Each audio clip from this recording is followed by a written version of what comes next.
যারা higher education করতে চাইছেন তাদের জন্য অত্যন্ত শুভ থাকছে এই সময়। আপনি যদি উচ্চশিক্ষার জন্য পড়াশোনা করতে চান তাহলে তা এখনই শুরু করতে পারেন। আপনার বাবার কিন্তু এই সময় রেসপন্সিবিলিটি বাড়বে এবং আপনার বাবা কর্মসূত্রে কোথাও ট্রাভেলও করতে পারেন। বাবার সাথে এই মুহূর্তে কোনোভাবেই কোনো রকমভাবে আর্গুমেন্টে জড়াবেন না, সেদিকে বিশেষ নজর দিন। যদি আপনি বাড়ির কোনো শুভ কাজ বা পুজো পাঠ এই সময় করতে চান তাহলে ধীরে সুস্থে প্ল্যানিং করে সেদিকে এগোন, অবশ্যই সফলতা পাবেন।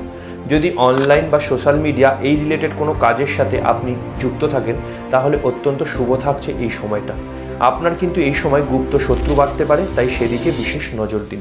আপনি এই সময় কোনো কিছু কেনার জন্য লোন নিতে পারেন। আপনার এই সময় এক্সট্রা সোর্স অফ ইনকাম একটা তৈরি হবে। এই সময় আপনার প্রচণ্ড সিরিয়াসনেস দেখতে পাওয়া যাবে পড়াশোনার ক্ষেত্রে। লাভ লাইফে কিন্তু কিছুটা আবার মিসআন্ডারস্ট্যান্ডিংয়ের জন্য আপনার সমস্যা তৈরি হতে পারে। আপনার যদি বহুদিন কোনো কাজ আটকে পড়ে থাকে তাহলে সেই কাজ এই সময় আপনারা হতে দেখবেন।